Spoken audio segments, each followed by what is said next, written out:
আলহামদুলিল্লাহি রাব্বিল আলামিন হামদা শাকিরিন ওয়া সালাতু ওয়াস সালামু আলা খাইরিল বারিয়া মুহাম্মাদিন ওয়া আলা আলিহি ওয়া সাহবিহি ওয়া বারিক ওয়া সাল্লাম। প্রিয় দিনী ভাই বোনেরা, আশা করি আপনারা ভালো আছেন। আল ফুরকান বাংলা চ্যানেলে আপনাদেরকে স্বাগতম। আপনাদের সুস্বাস্থ্য ও নেখায়েত কামনা করে আজকে আলোচনা শুরু করছি। আজকে আপনি যে বিষয়টি আলোচনা করবেন সেটি আপনারা তামলিন শিরোনামে লক্ষ্য করেছেন। লাইলাতুল কদর নামই যার পরিচয়। লাইলাতুল কদরের কতগুলি নাম আছে যে নামের মাধ্যমেই এই রাতের ফজিলতটা আমরা অনুধাবন করতে পারবো। একজন মুমিন যদি তার জীবনে একটি লাইলাতুল কদরকে সঠিকভাবে কাজে লাগাতে পারে, তার ভাগ্যের চাকা ঘুরে যাবে, তার জীবনের সকল গুনাহ আল্লাহ রাব্বুল আলামিন মাফ করে দিবেন। এমন একটি বরকতের রাত, যে রাতের অনেকগুলি নাম রয়েছে, যে নামের মাধ্যমেই এই রাতের গুরুত্ব এবং ফজিলত আমরা জানতে পারবো। লাইলাতুল কদর পবিত্র রমজানের একটি মহান আকর্ষণ। এই রাতের অনেকগুলি নাম আছে, এর মধ্যে একটি নাম হলো লাইলাতুত তানজিল। আল্লাহ রাব্বুল আলামিন ইরশাদ করেন, ইন্না আনজালনাহু ফি লাইলাতিল কদর। আল্লাহ রাব্বুল আলামিন ইরশাদ করেন, নিশ্চয়ই আমি লাইলাতুল কদরে এই কোরআন নাজিল করেছি। তো লাইলাতুল কদরে কোরআন নাজিল হওয়ার কারণেই এই রাতের মর্যাদাকে আল্লাহ রাব্বুল আলামিন কত গুণ বাড়াই দিলেন। ওমা আদরাকা মা লাইলাতুল কদর। হে নবী, আপনি কি জানেন লাইলাতুল কদরের মর্যাদা কত? লাইলাতুল কদরে খায়রুম মিন আলফি শাহর। এই রাতটি হচ্ছে এমন একটি রাত যে লাইলাতুল কদরবিহীন হাজার মাসের চেয়ে উত্তম হচ্ছে এই রাত। তো এই রাতের মর্যাদার এক নম্বর কারণ হলো এই রাতের নাম হচ্ছে লাইলাতুত তানজিল বা কোরআন নাজিলের রাত। লাইলাতুল কদর বা শবে কদরের আরেকটি নাম হলো লাইলাতুন মুবারাকা, বরকতময় রাত। আল্লাহ সুবহানাহু ওয়া তাআলা ইরশাদ করেন, ইন্না আনজালনাহু ফি লাইলাতিন মুবারাকা। আল্লাহ পাক রব্বুল আলামিন কোরআনে কারীম একটি বরকতময় রাতে নাজিল করেছেন। তো এই শবে কদর বা লাইলাতুল কদরের আরেকটি নাম হলো বরকতময় রাত। অত্যন্ত বরকত ফজিলতের রাত হচ্ছে লাইলাতুল মুবারাকা। এই রাতের আরেকটি নাম হচ্ছে লাইলাতুল ফজল ওয়াত তাকদীর। আল্লাহ পাক রব্বুল আলামিন শবে কদরে রাত্রে মানুষের ভাগ্যের অনেক কিছু ফয়সালা করে থাকেন, অনেক রদবদল করে থাকেন। এই জন্যই যাদের ভাগ্যের পরিবর্তন চান তারা এই রাতটাকে কাজে লাগাবেন। সন্ধ্যার পর থেকেই সুবহে সাদিকের রাত, ফজরের নামাজের আগ পর্যন্ত এই পুরা সময়টা জাগ্রত থেকে যদি আমরা ইবাদত বন্দেগীর মাধ্যমে রাতটা কাটাতে পারি, তাহলে আল্লাহ পাক রব্বুল আলামিনের নির্দেশনা অনুযায়ী, কোরআনের আয়াত অনুযায়ী এই রাত্রে আল্লাহ পাক রব্বুল আলামিন যে ভাগ্যের পরিবর্তন করেন, আমার জীবনে আপনার জীবনের ভাগ্যের পরিবর্তন হতে পারে যদি আমরা রাতটাকে সঠিকভাবে কাজে লাগাতে পারি। আল্লাহ সুবহানাহু ওয়া তাআলা ইরশাদ করেন, ফিহা ইউফরাকু কুল্লু আমরিন হাকিম। আল্লাহ পাক রব্বুল আলামিন শবে কদরে বা লাইলাতুল কদরে তাকদীরের অনেক কিছু সিদ্ধান্ত নিয়ে থাকেন। আগামী এক বছর কার ভাগ্যে কী ঘটবে, কার হায়াত কতদিন আছে, কার কী পরিমাণ রিজিক হবে, কে সুস্থ হবে, কে অসুস্থ হবে, সব কিছুর ফয়সালা লাইলাতুল কদরে হয়ে থাকে। কাজে এই রাতটাকে অবহেলা করা যাবে না। এক হাদিসে নবী করিম সাল্লাল্লাহু আলাইহি ওয়াসাল্লাম ইরশাদ করেছেন, যে ব্যক্তি লাইলাতুল কদরের ফজিলত থেকে বঞ্চিত হলো, সে যেন সকল প্রকার কল্যাণ থেকে বঞ্চিত রইল। আর যে ব্যক্তি এই রাতের কল্যাণ লাভ করলো, সে ব্যক্তি যেন সকল প্রকার কল্যাণ লাভ করলো। এই রাতের আরেকটি নাম হচ্ছে লাইলাতুল খায়র, কল্যাণের রাত।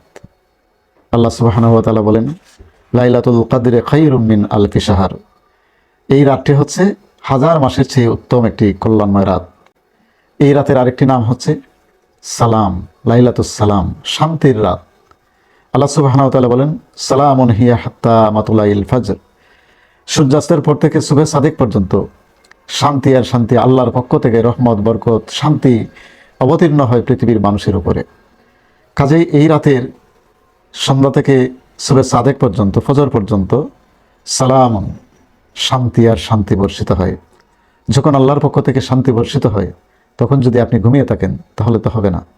রাসূল করিম সাল্লাল্লাহু আলাইহি ওয়াসাল্লামের অভ্যাস ছিল লাইলাতুল কদর বা শবে কদরে তিনি নিজে জাগ্রত থাকতেন, ইবাদত বন্দি করতেন, পরিবারের সবাইকে জাগ্রত থাকার জন্য বলতেন, সকলে ইবাদত বন্দি করতেন। এই রাতের আরেকটি নাম হচ্ছে লাইলাতুল গুফরান, গুনাহ মাফের রাত। রাসূল করিম সাল্লাল্লাহু আলাইহি ওয়াসাল্লাম ইরশাদ করেছেন, মান কামা লাইলাতুল কদরে ঈমানান ওয়া ইহতিসাবা গুফিরা লাহু মা তাকাদ্দামা মিন যামবিহি।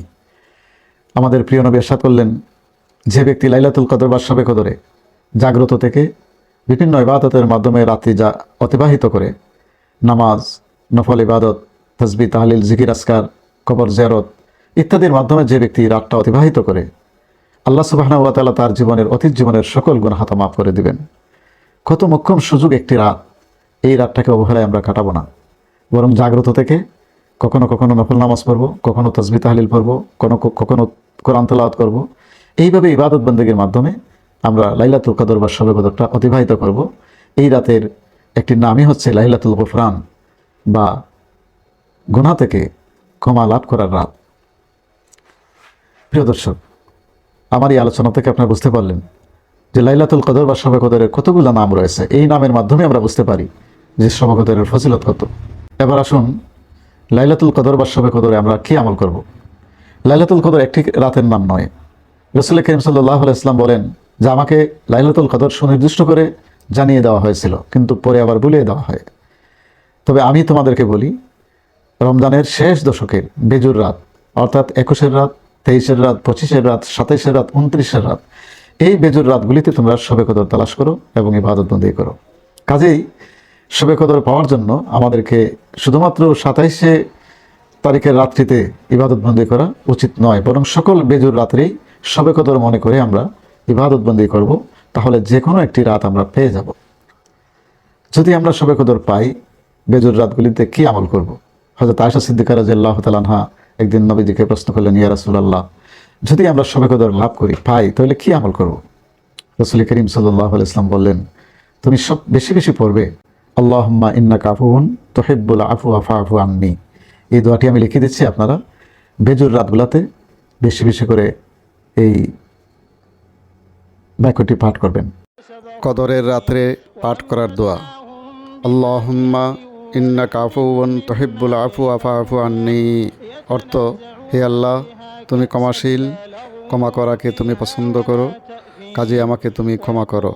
প্রিয় দিনী ভাই বোনেরা, তো যে রাত্রে আমাদের ভাগ্যের বিভিন্ন বিষয় লেখা হয়, তাকদীর পরিবর্তন করা হয়, আগামী 1 বছরের বাজেট প্রণয়ন করা হয়, সেই রাতটাকে আমরা অত্যন্ত গুরুত্ব দিয়ে আদায় করার চেষ্টা করব, যেন আমার তাকদীর পরিবর্তন হয়। আমি যদি অসুস্থ হই, আল্লাহ যেন আগামী বছরগুলিতে আমাকে সুস্থ রাখেন। আমি যদি অভাবী হই, আল্লাহ যেন আমার অভাব দূর করে দেন। আমি যদি ঋণগ্রস্ত হই, আল্লাহ যেন আমার ঋণ মুক্তির ব্যবস্থা করে দেন। এইভাবে গুনাহ মাফ করানো এবং একটি শান্তির জীবন লাভ করার জন্য এই লাইলাতুল কদরকে আমাদের কাজে লাগাতে হবে। আজকে এই পর্যন্ত, সবাই ভালো থাকুন, সুস্থ থাকুন। আসসালামু আলাইকুম ওয়া রাহমাতুল্লাহি ওয়া বারাকাতুহু।